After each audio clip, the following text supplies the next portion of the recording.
사랑하는 여러분, 한 주간에도 평안하셨습니까? 오늘은 제6과 나의 모든 것을 아시는 하나님이라는 제목으로 말씀의 은혜를 나누겠습니다. 여러분 가지고 계시는 구역본과 35페이지를 펴시고 함께 읽어가면서 은혜를 나누겠습니다. 나눌 말씀은 요한복음 1장 43절에서 51절까지 말씀이고, 외울 말씀은 시편 139편 2절에서 4절입니다. 함께 읽겠습니다. 주께서 내가 앉고 일어섬을 아시고 멀리서도 나의 생각을 밝히 아시오며 나의 모든 길과 내가 눕는 것을 살펴보셨으므로 나의 모든 행위를 익히 아시오니 여호와여, 내 혀의 말을 알지 못하시는 것이 하나도 없으시니이다. 자, 읽겠습니다. 빌립은 예수님을 만난 후 그토록 기다렸던 메시아를 찾았다는 감격에 가슴이 벅차 올랐습니다. 그래서 그 벅찬 마음을 함께 나누려고 가장 가까운 친구인 바돌로메, 즉 나다나엘을 찾아갔습니다. 나다나엘은 이지적이고 논리적인 인물이었습니다. 이러한 나다나엘을 잘 알았던 빌립은 그에게 예수님을 소개하고 전도하기 위해 나름대로 미리 준비를 했던 것 같습니다. 나다나엘에게 예수님을 소개하기 위해 구약의 모세오경에서 예수님에 대해서 어떻게 예언을 하셨는지, 선지자서에는 무엇이라고 말씀하였는지를 찾아 공부하고 그를 찾아간 것입니다. 요한복음 1장 45절 말씀입니다. 빌립이 나다나엘을 찾아 이르되 모세가 율법에 기록하였고 여러 선지자가 기록한 그 일을 우리가 만났으니 요셉의 아들 나사렛 예수시니라. 하지만 나다나엘은 빌립보다 한 수 위였습니다. 그는 빌립의 말에 오류를 즉각 지적했습니다. 나다나엘이 이르되 나사렛에서 무슨 선한 것이 날 수 있느냐? 빌립이 이르되 와서 보라 하니라. 요한복음 1장 46절 말씀입니다. 나다나엘의 말을 쉽게 풀이하면 빌립, 자네가 모세 율법과 선지서를 들어 예수가 메시아라고 했는데 말을 하려면 제대로 알고 하게나 성경 어디에 메시아가 나사렛에서 나온다고 했는가? 이사야서와 미가서를 보면 메시아는 다윗의 고향 베들레헴에서 나온다고 했다네 라고 말을 한 것입니다. 이러한 나다나엘의 말을 들은 빌립은 말문이 막혀버렸습니다. 그래서 그냥 예수님께 배운 방법을 쓰기로 했습니다. 바로 와서 보라, 일단 예수님께로 가보자 라고 한 것입니다. 그런데 예상외로 나다나엘은 순순히 빌립을 따라 예수님께로 갔습니다. 이렇게 빌립의 전도를 받아 나다나엘이 예수님 앞에 나오자 예수님은 그를 가리켜 참으로 이스라엘 사람이라, 그 속에 간사한 것이 없도다라고 말씀하셨습니다. 이 말을 들은 나다나엘은 놀라 예수님이 자신을 어떻게 아시는지 물었고, 빌립이 부르기 전에 네가 무화과 나무 아래에 있을 때 너를 보았다라고 말씀하셨습니다. 이 말을 듣자 따지기 좋아하며 까다로운 성품의 나다나엘이 납작 엎드려 예수님의 그리스도로 영접하였고 예수님의 제자가 되었습니다. 자, 그렇다면 이제 생각해 보겠습니다. 자, 주치입니다. 본문을 통해 알 수 있는 예수님은 어떤 분이실까요? 오늘 전체 내용에 대한 문제 제기입니다. 첫째로 주치면서 함께 읽습니다. 나의 모든 것을 알고 나를 인정해 주시는 분이십니다. 하나님의 대표적인 속성 가운데 하나가 전지성입니다. 전지성 동그라미 칩니다. 즉 주치입니다. 모든 것을 다 아시는 분이라는 것입니다. 하나님은 모르는 것이 없으신, 모든 것을 다 아시는 전지하신 분이십니다. 따라서 우리가 하나님을 평가하거나 그의 지식과 경륜을 이해하려는 것은 어리석을 뿐만 아니라 불가능한 것입니다. 그런데 안타깝게도 많은 사람이 하나님을 인간의 언어로 담아내려고 하고 분석과 이해의 대상으로 바라봅니다. 그러다가 이해가 안 되고 설명이 안 되니 이내 그의 실존을 부정합니다.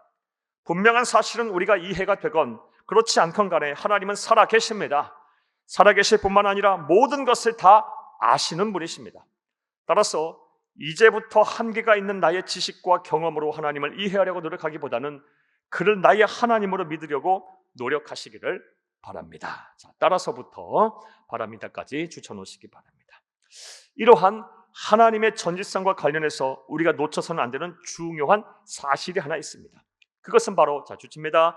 하나님은 먼지보다도 작고 하찮은 나를 너무나도 세밀하게 잘 알고 계신다는 사실입니다. 요한복음 1장 47절 말씀입니다.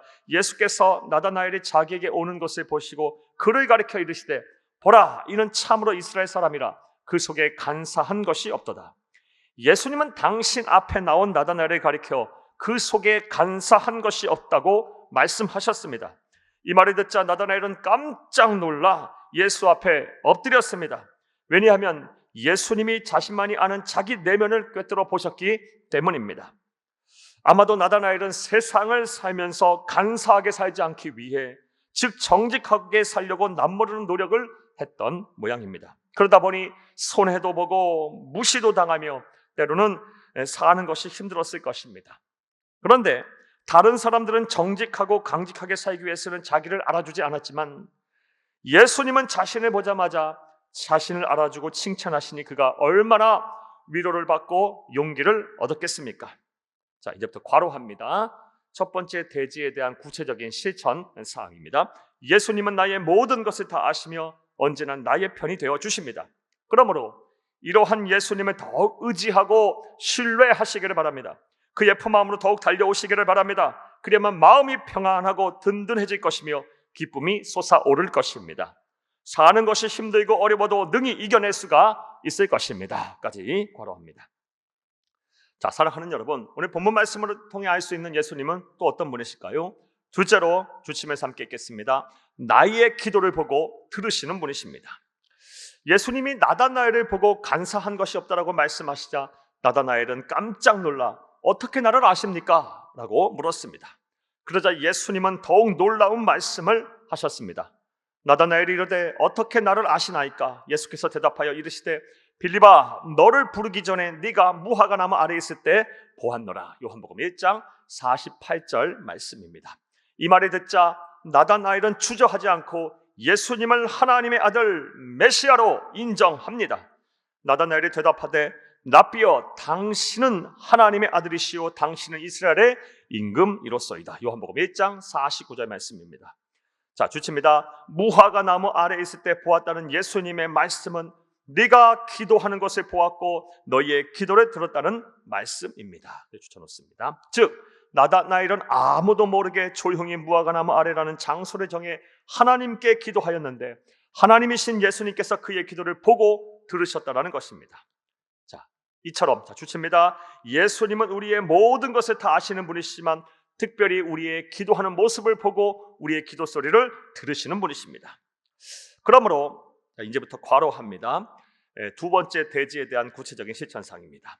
이제 나다나엘처럼 자신만의 시간을 구별하고 장소를 구별하며 마음의 준비를 해서 하나님께 기도하는 여러분만의 무화과 나무 아래를 만드시기를 바랍니다. 그리하면 나의 기도를 반드시 보고 들으시는 예수님께서 여러분을 만나실 것입니다. 여러분에게 하늘 행복이 무엇인지를 알게 하실 것입니다. 까지 걸어옵니다.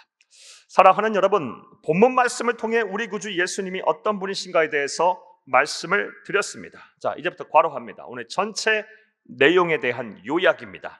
먼저 예수님은 우리의 모든 것을 알고 우리를 있는 그대로 인정해 주시는 분이십니다. 나아가 우리의 기도하는 모습을 반드시 보시고 또 우리의 기도 소리를 들으시는 분이십니다. 까지 괄호합니다.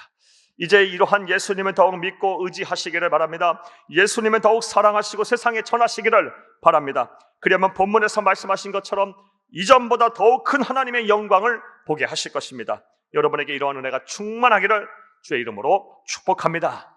할렐루야. 말씀과의 만남을 봅니다. 1번, 하나님을 제한적인 인간의 지식과 경험으로 이해하려 하기보다는 나의 하나님으로 믿으려고 노력해야 하는 이유가 무엇입니까? 사랑하는 여러분, 하나님은 우리의 지성, 감성, 경험, 우리의 언어로 감히 담아낼 수 없는 전지전능하신 분이시기 때문입니다. 그러하기에 우리는 하나님을 이해하려기보다는 하나님은 우리의 신앙의 대상, 믿음의 대상으로 삼아야 할 것입니다. 자, 2번 봅니다. 나다나엘이 무화과 나무 아래에 있을 때부터 보았다는 예수님의 말씀이 우리에게 주는 영적인 교훈은 무엇일까요? 사랑하는 여러분, 예수님은 우리의 기도하는 모습을 보신다는 말씀입니다. 우리의 기도 소리를 들으신다는 말씀입니다. 그러므로 언제 어디서나 하나님 앞에 나와 기도하는 저와 여러분이 되어야 할 줄로 믿습니다. 3번 보겠습니다. 나의 모든 것을 아시고 모든 기도를 들으시는 하나님 앞에 어떠한 모습으로 행동해야 할지 생각해보고 함께 나누어 봅시다. 사랑하는 여러분, 하나님은 우리의 모든 것을 아십니다. 우리의 모든 말과 행동을 아십니다. 우리의 모든 생각과 우리의 마음의 상태도 아십니다. 그런 하나님을 생각하며 우리는 항상 두렵고 떨리는 마음으로 여호와 하나님을 경외하며 먼저 살아야 할 것입니다. 그리고 우리의 그 기도 소리를 들으시는 예수님을 생각하며 언제 어디서든 우리 기도하기에 힘쓰는 저와 여러분이 또한 되어야 할 것입니다. 영적인 교제에 힘쓰는 저와 여러분이 되어야 할 것입니다.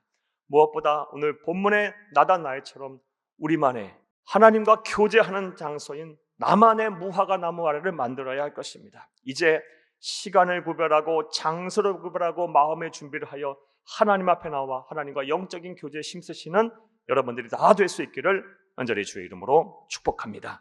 감사합니다.